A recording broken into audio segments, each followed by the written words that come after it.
Story time here. Aliyah, many moons ago, actually not that many moons ago, Sue and myself played in this place called Russia.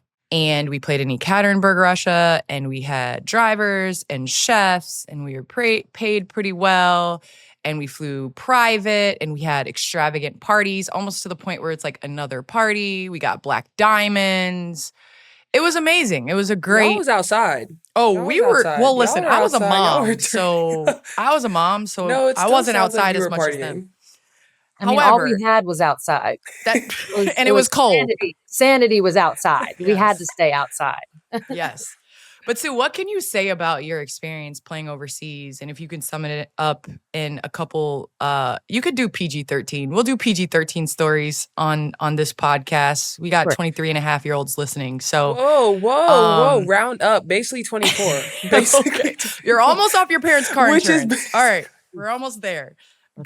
Are you on your parents' phone? Like, no, hold on.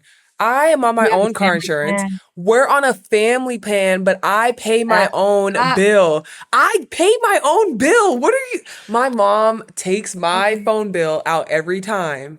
Thank you. I'm sends hashtag you like a Venmo independent. request. It's just like, you owe the family this Yeah. much money for your family plan.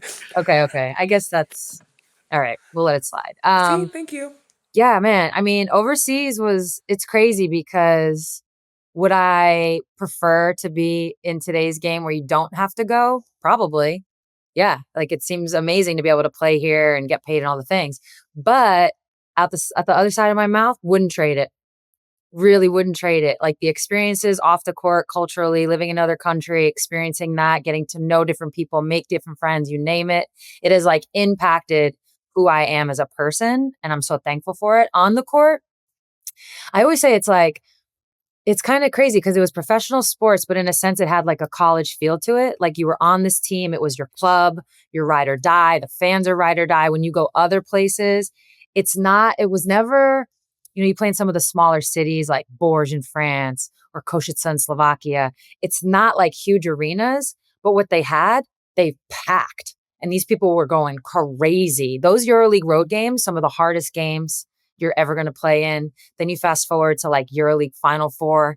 Some of the best. I always say people talk about like the greatest game we never saw, which was the men's. The practice. Yeah. The practice between the dream team and the development. Yes, practice between the dream team. I'm like all the Final Fours in EuroLeague for like a good 5-6 year span. Greatest games you never saw. Like some of the names on these teams going against each other in a real game. Not a practice, not a scrimmage, not an all-star game, like a real game that had crazy stakes because a lot of our bonuses were tied into that. You know what I mean? Like there was just so much happening. So it really was such a special time. Hard being away, I'm not going to lie.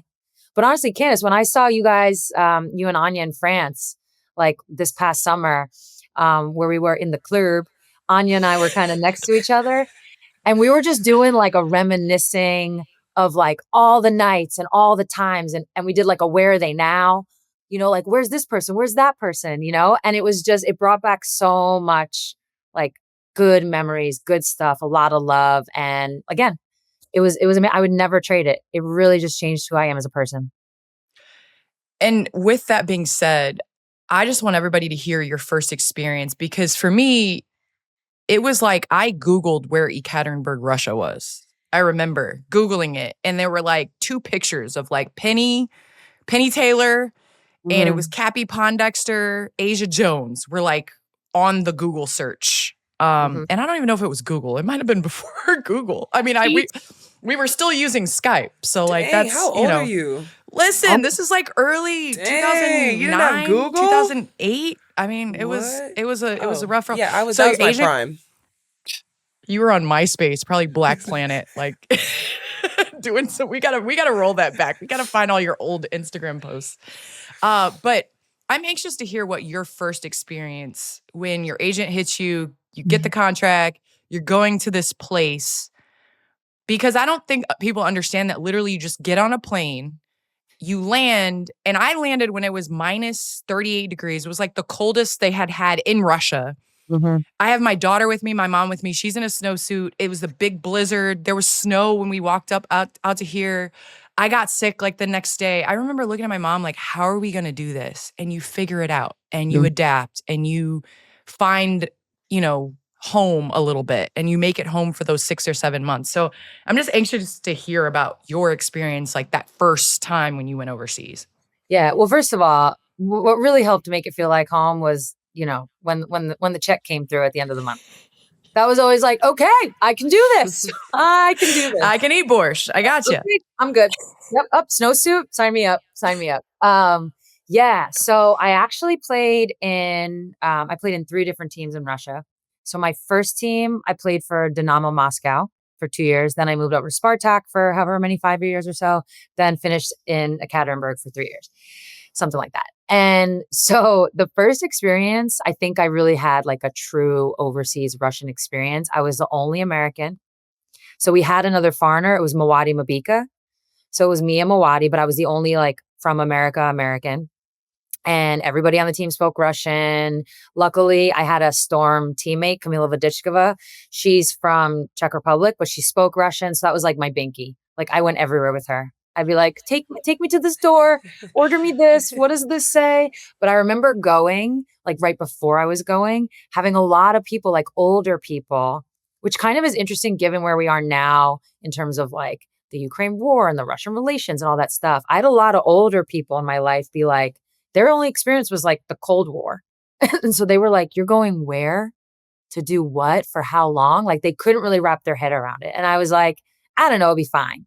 And I only felt that way because Swin Cash, my college roommate, she had actually played for, remember Samara had a team and ended up being the whole thing. She had actually played for a Russian team the year prior to me going. So I kind of hit her up and I was just like, what am I getting into? Like, what do I need to bring? And she kind of calmed my nerves on a lot of it. It was like, they have everything you need, like they have a drugstore. You don't have to bring all your things. If you have favorite things, you should bring like hairspray. If you have a favorite hairspray, a favorite product, bring that with you. But yeah, they don't have a lot of brands. It's kind of just like one or two different. that are on the shelf, Aliyah. Yeah. So figuring out braids and hair and stuff is a little difficult. Yeah. I really do applaud you guys, though. I know. I feel like all my Black teammates, anytime we saw like another Black person on the street, which usually they were from Africa or France, I feel like those were the two. It'd be like, do you know where to get your hair braided? So I did. I feel like I like You adjacent. literally still ask that now. Right. You still do it now? We do that in Anywhere the States. you go now, you're like, hey, who braided your hair? That looks really good. That was especially how moving to a new place. Yes. Mm-hmm. Yeah, that's how Mawadi was. Really all my teammates. But yeah, so I remember when I first was in the airport headed over, I was like, well, how are they gonna, like, who am I looking for? And they were like, they'll know who you are. And then you quickly realize when you get on the flight, how different you look. Like your style, the way your hair, whatever it is, how you don't jump up when the flight stops. The boom boom rule. Oh my gosh. This aisle, boom, boom. Can't boom, even boom. explain to you, they just Aliyah, like how customs here, where it's like you wait in a line and you back up and you don't crowd the person. You just like give them space. Overseas, there's no space. I don't care if you're on a bus, on a trolley, on a train, like a line. McDonald's.